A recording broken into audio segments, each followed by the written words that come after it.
hockey. Yeah. My favorite. It's Judd's Hockey Show. And welcome into a Monday edition of Judd's Hockey Show. Judd and AJ with you. And AJ, last week we teased to the fact that with the Wild going into their 10-day break, which is now underway because of their bye week in the All-Star game or in some form, that we might be talking about prospects, that we might be talking about Wild draft position. And we said that before they played a game against the Anaheim Ducks, who are not a good hockey team at all. They're one of the bottom feeders in the Western Conference. They're one of the bottom feeders in the entire National Hockey League. And then the Wild went and actually lost to the Ducks, blowing a third-period lead. They blew a third-period lead against Nashville on Thursday. That was very discouraging. They blew a third-period lead against the Ducks on Hockey Day in Minnesota, ruining what has been a long-standing great day for the fans here. And more than ever, I think, AJ, it is very, very fair to talk about the future, to talk about where the Wild might be drafting, because I'm sorry, man, but if they do anything here other than punt, it is a huge mistake. They just ain't that good. I don't care. We can say, well, they have had some, you know what, at one point, John Hines takes over, they go 11-3. That's great. But Saturday was just, they just look like they are cooked. It looks like it's done. It should be done. Mm-hmm. So, first of all, we do have a bit of breaking news here, which is not going to be earth-shattering at all. No. As we sit down to record this podcast on Monday, the Wild has made another waiver claim, or a waiver claim. They have claimed off from the Jets, Declan Chisholm, a defenseman who is mainly a minor league player. So he's going to go to the Wild's American Hockey League affiliate in Iowa and join Will Butcher, who was obtained from Pittsburgh last week. Now, this is largely because the system itself is not plentiful on defensemen, and there are obviously guys up here that probably shouldn't be up here. So in the case of Butcher and Chisholm, I don't know if there's any type of National Hockey League plan there. If nothing else, they can restock the American Hockey League affiliate. But before we start with your list, did you catch any of that game on Saturday, and how absolutely, it's not disgusted, that's too strong a word, how absolutely defeated did you think this team looked after losing to a Ducks team? I'll give them this. They try hard, but they ain't a complete group at all yet.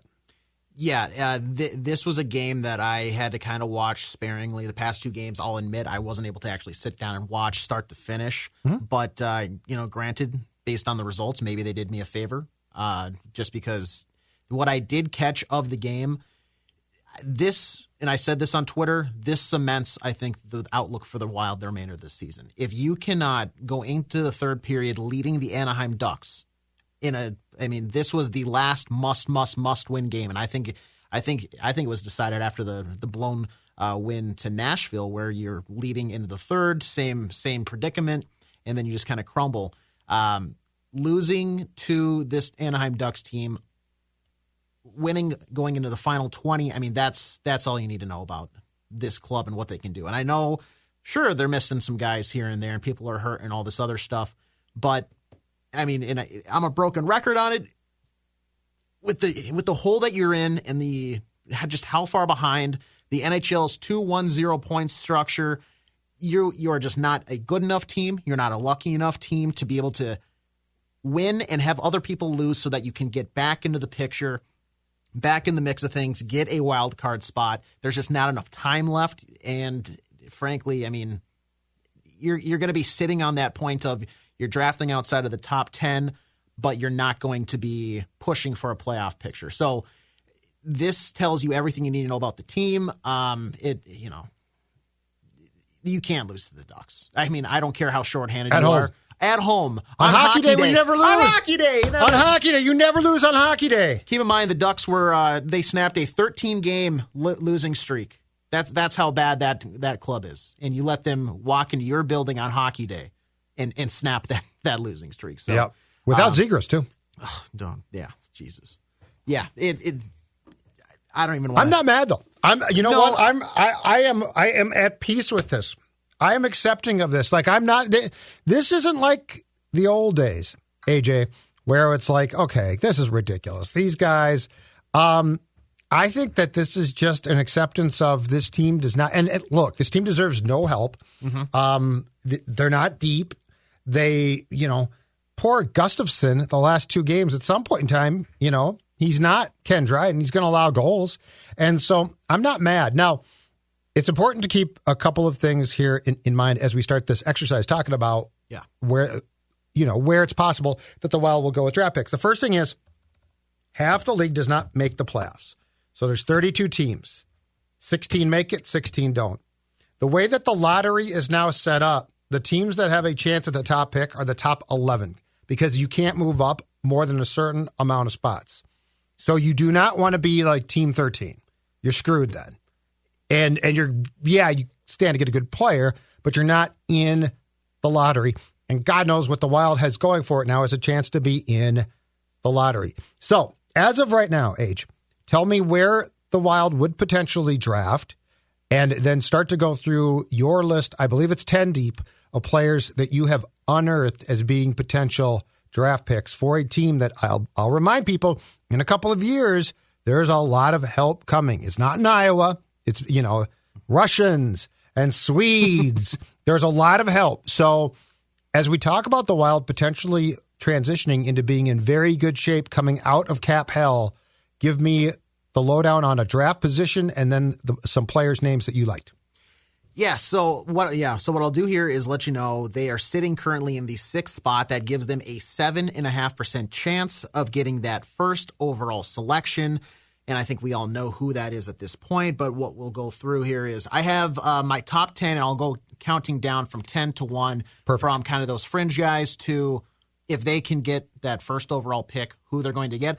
Let's start off maybe, though, with a couple of honorable mentions. A couple guys who maybe just couldn't quite crack the top 10. I think maybe with this second half of the season leading up to the draft, as well as just maybe what the Wild are looking for at this time, some stuff could maybe shift out. These guys, I think, could potentially get into that top 10 conversation. Starting out first, and maybe the longest shot here, but I'll admit, I'm incredibly high on him.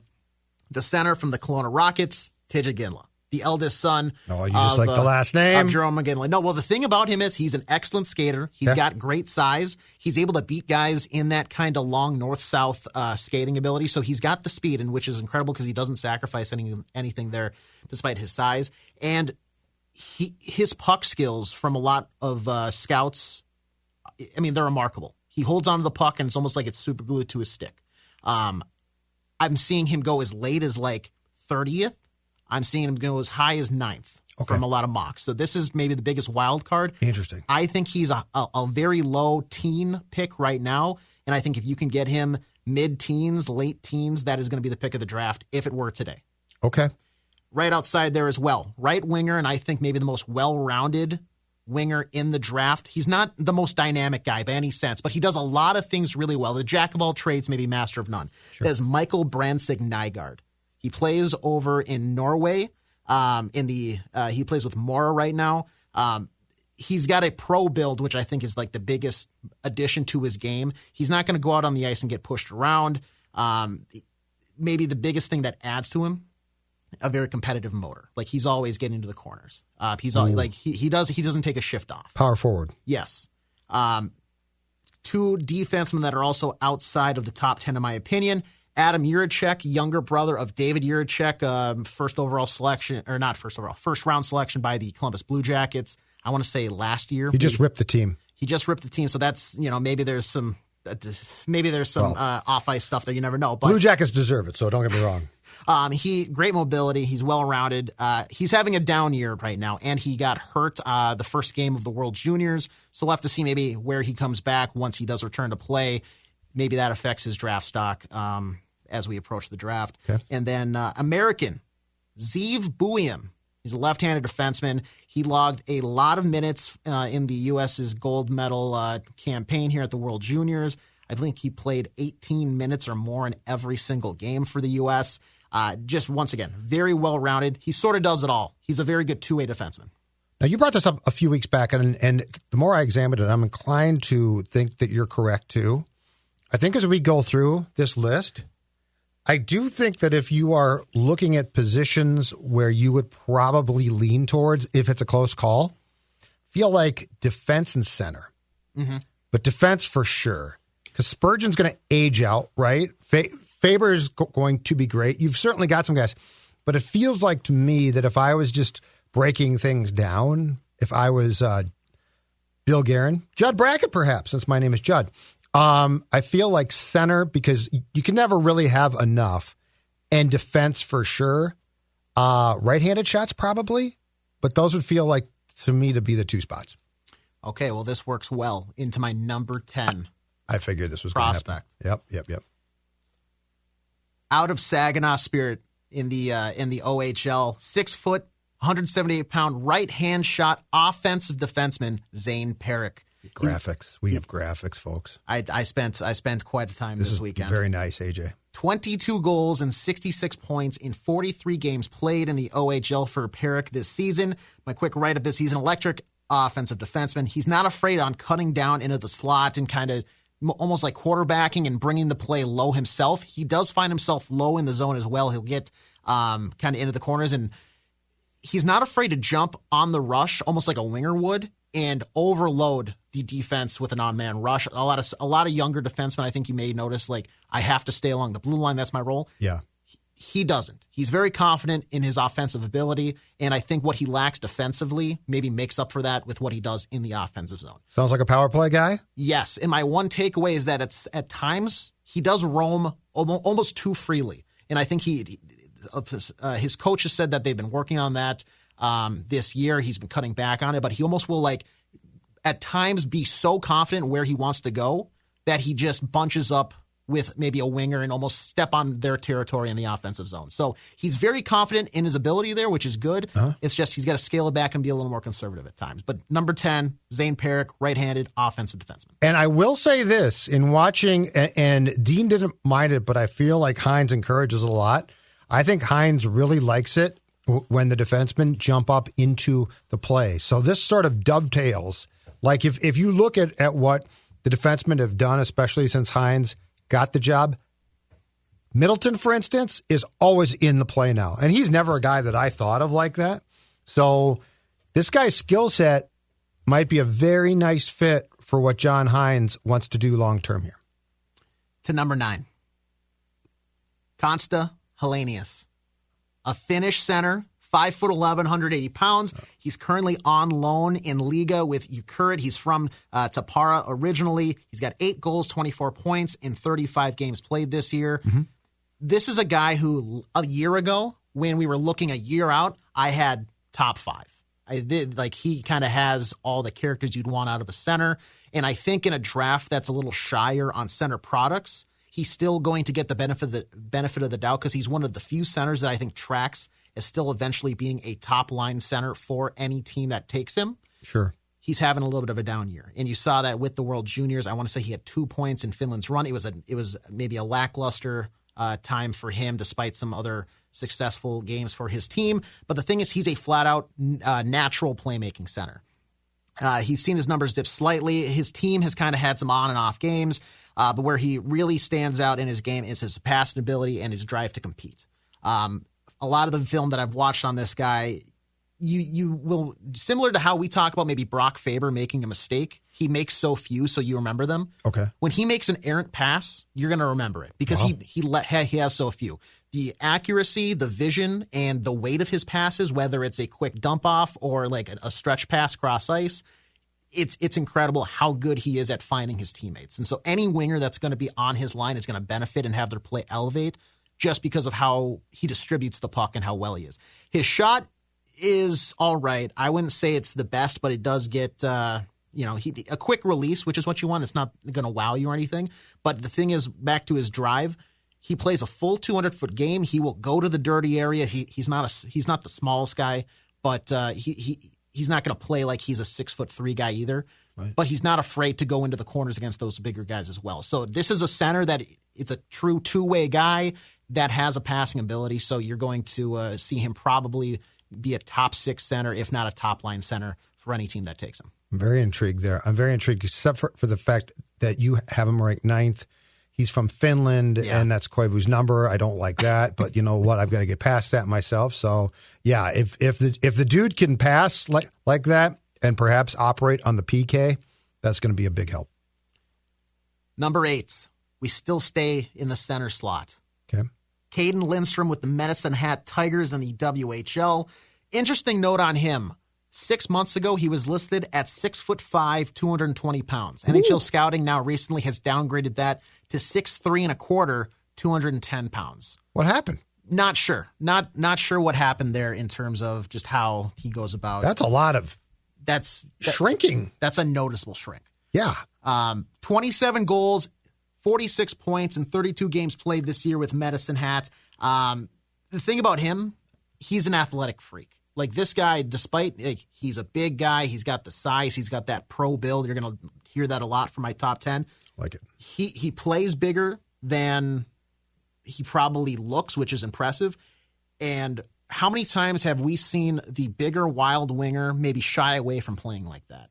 Maybe too often, right? Right. Jordan Greenway, maybe a Charlie Coyle, maybe right. at times now Matt Boldy. This guy loves playing bigger than the opposition. Okay. You'll see him use his body size, his weight advantage, his size advantage more often than not to drive to the net, gain the puck in the corner, separate the opposition from the puck. He leans into that a lot, and that's maybe a crutch at times, but it's working. This is a guy that when he is on the ice, he's dominating. He's the focal point of the offense. And when he does pick up the puck in the center ice, like you'd expect a guy like that, he has to kind of get up to speed and right. it's chugging along. It's incredible how quickly he's able to get to top speed. So he's moving through that neutral ice in a couple of strides, almost gazelle-like. This is a guy that he's got a lot of raw talent. So there maybe is more of a project there for some NHL teams than maybe what they want to. If they want a long play, that's the guy. If they're maybe not ready to be competitive in a year or two, maybe they're just getting into the rebuild. This is the guy for them. But because of he's maybe a longer project than what a team would want, I think he drops a spot or two. Okay, fair enough. Yeah, and that sounds like I wouldn't think that would make the Wild dismiss him immediately, but I also would guess that would not be a top choice. Is that correct? Yeah, exactly. Because they are going to be, I will say this, and a couple of years ago, coming out of cap hell or purgatory, they should be prepared to be pretty dang good. Mm-hmm. This should not be like a 5-year process. So that's interesting. All right, we'll take a trip to number 7 here, and this is close because 7 and 8, I think you could swap on any given day. Okay, but because of maybe a more ready and what I've seen so far from him, Berkeley Catton is number 7. Spokane Chiefs, WHL. He's 5'11", 170 pounds. He's got 31 goals, 71 points in 43 games played this year, and keep in mind that's 71 points on a bad Spokane Chiefs team. Mm-hmm. He is the offense for them. He is a shifty, slippery playmaker. He's just a pro at using his space to his benefit. You'll often see him when they're setting up the zone, allow the defender to he'll bait them in, and then he'll either just sidestep them and make the play happen, or he'll have that passing ability to make them pay by drawing them out. And I think that's what the Wild. I'm not saying that the Wild need another talented center at this point. I mean, you can't go wrong with always having him. So center, I think, right. is one of the more dry positions. And when you get a good one, you want to hold on to him. But look at their power play. It's a lot of standing around at times, and I think that's been they try to bait the opposition out of position. Mm-hmm. This is a guy that would thrive there. His puck control through the neutral zone impresses scouts as he seems to almost keep his pace or pick up speed while receiving passes. He's just so shifty and quick. His footwork is tremendous. He's got a lot of raw offensive talent and should see him off the board as the first forward after the big 3 here that we'll get to later on in my top 10. Okay, that's intriguing right there. And I agree completely with your point. You can never have enough centers. You can always use them. I mean, in hell, worst case, you can move them, right? Yeah. But yeah, I think what we have seen with this team is it's not a position where I think that you ever say, well, we're sort of tapped out there. And the Wilds, had a lot of what I would call serviceable ones. I don't know that they've had a lot of high-end ones, and I think that's what, starting in a couple of years, needs to and could change. All right, to number 6. This is where I think this is the thick of the high-end talent of the draft. So at 6, okay. Here and up is where you're really getting into you're getting a solid prospect. Okay. Number 6, Sam Dickinson. Left-handed defenseman, London Knights of the OHL, 6'3", 204 pounds, 13 goals, 42 points in 45 games so far in the OHL with the Knights this year. He's just incredibly sound defensively. Constantly smothering the puck carriers, eliminates their space to work. He often drives them to the low percentage areas. Went up against a more talented forward. He has that length and active stick to kind of break up any play as they enter the blue line. I would say he's the best defender in the draft.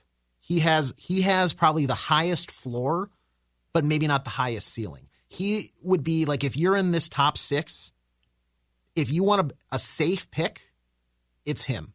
Yes, can he step in? He is your safe defensive pick. He's going to be a top 4 guy for you. He has day one. I wouldn't doubt it. He might need a little time to like get into it. Sure. Depending on how your defensive structure is. But keep in mind this: the London Knights last year had a guy named Oliver Bonk who went in the first round. Yep. After getting thrown into a bigger role, Sam Dickinson, a year younger, was getting down their playoff stretch, getting put into mainstay situations in crucial times above Oliver Bonk. He is their calming Brock Faber, almost like presence on the blue line. He has been a rock for them all of last year, all of this year. Like I said, safest D-man in the draft just because of how high his floor is defensively. He could develop into a pretty fantastic two-way forward because he does have the skills, I think, to develop as an offensive guy a bit as well. But just based off his defensive ability, 6, he's safe. You can't go wrong with him unless you have like the first or second pick. Like that is a solid pick no matter where you get him in that middle 6. Okay. All right, we head to number 5. We're going to also stick this. Do you like unicorns, Judd? How about this? Oh, yeah. Yeah, I love. Let me introduce you to Anton Salayev. Okay. Russian, left-handed defenseman, currently with Torpedo Nizhny Novgorod in the KHL. 211 pounds, 6 feet, 7 inches. A mammoth. Wow. Chara. Zdeno Chara. His skating is incredible. And I'm not saying that as like you have to take his size into account, like he's good for you. I'm not saying that. His skating is incredible, end of period. Okay. The way that he's able to move on the puck, you would think that he is a 5'6" guy. Woo! Like the way he's able to open up his hips, walk the blue line, he is, I think, with the gentleman who's going to be next on my list, probably the 2 best of the mobile defenders in this draft class. It's incredible just how good he is on the puck. And with that, his ceiling might be the highest, like if he achieves everything, the highest defender in this draft class.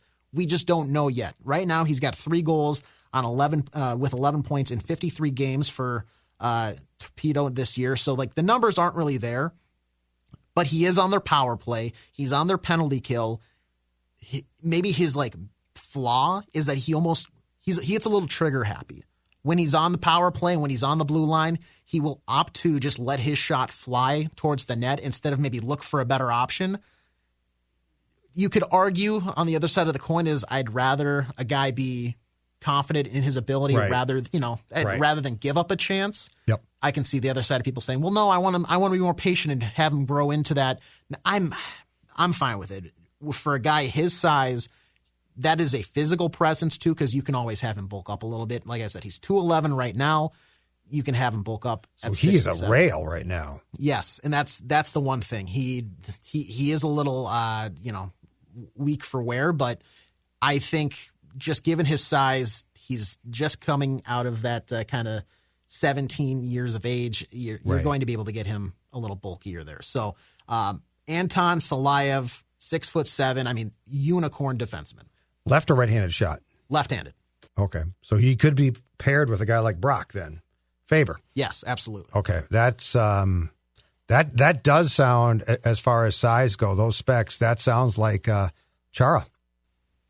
Yeah, and that's the thing, like, because on skates he's what? 6'9", 7 feet? Yeah. And if you watch him, it's hilarious because you'll see him just like let this wrist shot go, and you see guys that look like toddlers ducking out of the way. Like he's just so tall. It's interesting. His highlights are fun to watch. Okay. Moving to number 4, and this is everybody up until this point has been tier 3 in terms of like talent. This is going to be a tier 2.5, I would say. Okay. He has been so impressive. He hasn't quite bumped up to a tier 2 yet, so I have him in tier 3. But Artyom Levshinov. Nice. He's a right-handed defenseman. He's playing at Michigan State right now. 6'2", 208. He's got 7 goals, 26 points, and 26 games played this year. This guy he's the complete package. I would say he's a top 3, if not the best defender in NCAA this season. He's a pro-built right-shot defenseman that arguably could be maybe a top 3 if you really, really need a defender. Along with Salayev, he's a top skater on the blue line for the class. He's a triple threat for opposing teams with the superiority, mobility, quality passing, and shot. What impresses me the most about his game is his athletic IQ, his calmness on the puck. He looks like a veteran leading the breakout, moving through the neutral ice. He commands the D zone on the PK, like smothering, similar to what I was talking about with Sam Dickinson. Maybe not the same level of defensive ability right now, but he's a little bit more complete on the offensive side of the game. So he's really going to help you in all 3 assets of the zone. He plays that 200-foot game. He's a better player right now than Salayev, which is why I have him at 4 instead of 5. But I think Salayev, like I said, just because of his size and everything with him, maybe has a higher ceiling down the road. The one, I don't care about this. I know some scouts do and some teams do, and I think it's the dumbest thing ever because everybody's in the same draft class here, right? He was born in October of 2005, so he's one of the older top prospects in this draft, and some people, he's older, blah, blah, blah. They're all in the same class. So Right. what does it matter? If he's a good player, he's a good player. So Artyom Levshinov, that is my number 4. We now jump into tier 2. Okay. Tier 2. Okay. We So go top 3. Yep. Cole Eiserman, Oh, yeah. Yeah. left wing, U.S. Development Program, Boston University commit, 6 foot, 197 pounds. He's got 34 goals, 55 points in 32 games this year with the U.S. National Development U18 team. Do you like elite scorers, Judd? Who doesn't like elite scores? Cole Eiserman is for you. He is on his way to surpassing Cole Caulfield's record for goals amongst the U.S. National Development Team. He's a dynamic goal scorer in the truest sense, the ability to elevate any power play unit that has him on the ice. He excels at having really 0 weaknesses in the offensive zone and can practically create scoring chances from anywhere. If it's on his offhand, strong hand, is he up near the point? Is he down below the goal? Low angle, in the slot, he will play the big game if he needs to in the slot, screening, tipping, he's good there. He can have that one-timer, like hammer one-time shot from out wide. Sneaky strong also on the puck. Like he's very strong on his skates, but with his skating, it's less than ideal for what he like. That removes him from maybe being like the complete package on offense. What's the height and weight? 6'7", 197 pounds. Or 6 foot, 197 pounds. Okay, so he's got decent size. Yes, he's not huge, but he's not Caulfield small. No, exactly, and that's where that was what scared teams. Yeah, and I think that's why that's going to help him. Biggest knock on him, like I said, is his skating. He's good enough off like rushes and odd man breaks, but he lacks that explosiveness and the edge work to maybe create more separation and one-on-one opportunities. Yeah, but if you can score, you can score. Exactly, and that's why I think no matter like if he was out there in a walker, his scoring ability is going to be just fine, and that's going to translate. He's maybe the best, and this is not just like me throwing it out. This is multiple scouts and analysts saying this. He is probably the most true goal scorer they've seen in the draft since Austin Matthews. Oh, like he is a goal scorer. Whoa! So we're talking a potential 50 burger. Yes, someday. Yes, this is he's putting up. First season, 25 minimum. Wow. Okay. We head to number 2. And the same thing with Salayev and Levshinov, Bratton and Berkeley earlier. You could probably flop these guys if you really wanted to, depending on what you're looking for as a team. Sure. But number 2, Ivan Demidov. Oh, yeah, I've seen him. St. Petersburg in the MHL in Russia, 5'11", 181 pounds, 20 goals, 45 points in 23 games played this year. He was hurt. He missed about 8 or 10 weeks, I want to say, leading up to kind of the holiday time. So that has stunted like his games played. But like as you can tell, he's been just fine. He recently got back to playing. He's one of the flashiest prospects, if not the flashiest in the draft. He seems to have a bit of that like pro style rounded out game. More so than maybe former Russian draft pick Matvei Michkov. I think he is a bit lower. Like if they were in the same draft, he might go a pick or two after him. Mm-hmm. But based on kind of the stinginess of this draft, 2 I think is just fine for him. Highly skilled playmaking forward who is capable of highlight reel plays on a nightly basis with his silky smooth puck handling, above average shooting, and impressive passing ability. He's a game breaker. Like he is going to be out there putting up a highlight reel. Like we've seen what Trevor Zegras did, putting up a highlight reel that's probably better than some guys' entire career. Sure. Highlight reels. He's going to be that type of guy, but I think probably finish a little bit more. He'll be able to elevate the team around him more. Strong skating, but some scouts say that he maybe could look to add an extra gear. And the other knock on him is at times he's almost like too flashy. He almost needs at times to just simplify his game. But I would rather have a guy, once again, have those weapons in his arsenal and then scale it back rather than not have it and try to add it. On the Russians, AJ, where do you think stand as far as timetable to come here as well? Like, has there been, because you don't know, some guys in the KHL, they don't get released, Kaprizov clearly took, he fell to the 5th round solely on that concern. But has there been speculation or thought process with a guy like Demidov about how quickly he could get here? So he's currently under contract through the 24-25 season in Russia. And the thing is, like, could he come over right away? Maybe, but it's always just so probably murky. Not. Yeah, it's so and murky. You could probably add a year to that.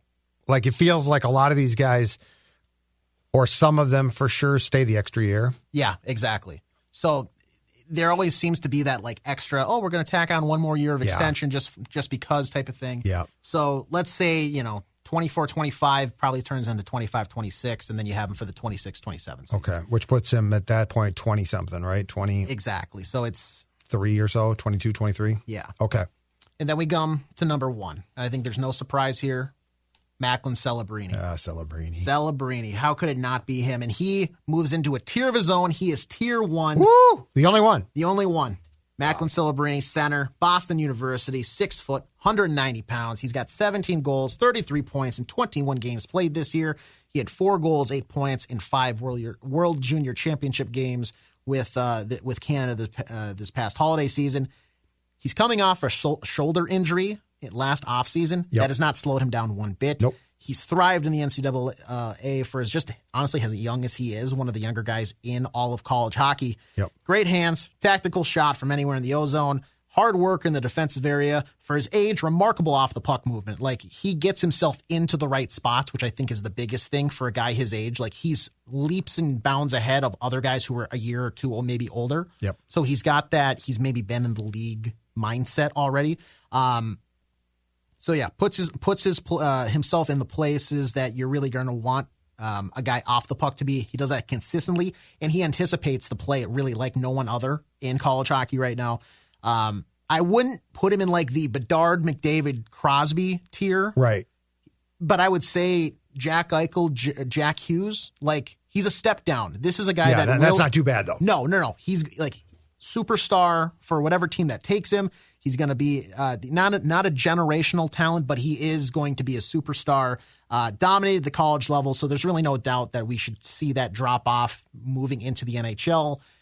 I think you'll have a grace period like anybody else, but this is a guy that will adjust just fine to the NHL game. 6 foot, 190 pounds. He's got a pro build once again, so you don't have to worry about size issue there. He's got the hockey smarts. He's got the talent in pretty much every aspect of the game. Number 1 overall, hands down, Macklin Celebrini. Okay, so at what name do you stop being genuinely excited in your top 10 list? For me, so if we go down here, I would say if we get to, I could probably get out of bed for 8 Caden Lindstrom. Okay. As soon as you get to the Finnish center and Konsta Helenius, like I said, I do think on a team he could probably be the number one center. He's not going to be a flashy number one center, but he's going to be a consistent number one center. Sounds just like Koivu. My God, it's yeah. scary. Well, I mean, hey, Finnish. I wouldn't get out of bed for that one. No. I think just because of the raw talent you get from both Berkeley Catton and Caden Lindstrom, you could probably get excited about it. But if I really had to wake up with a pulse in my neck, Sam Dickinson. Dickinson is a very strong. So if you're 6 and higher, I feel like you're really going to get a good prospect. If you're 4 or higher, a really, really good guy, because I think, like I said, Artyom Levshinov could be a tier 2 if he finishes the season strong at Michigan State, and then anything higher than that, you're running wild. And all of this is why the Wild losing is not a bad thing, folks. It's why we shouldn't get mad. It's because of the fact that what looks to be an already pretty bright future could be even brighter if we just suck it up and embrace the losing that should come with the rest of the season. AJ, great work. That was fantastic. We'll do this on occasion for sure, because I'm sure that you will, if nothing else, move the names of the puzzle around as the draft draws closer. But the Wild needs to do its part, needs to stay very much in the top 10 here. 6-5 would be absolutely fantastic. Judd's Hockey Show. He's AJ. I'm Judd. We'll talk to you soon.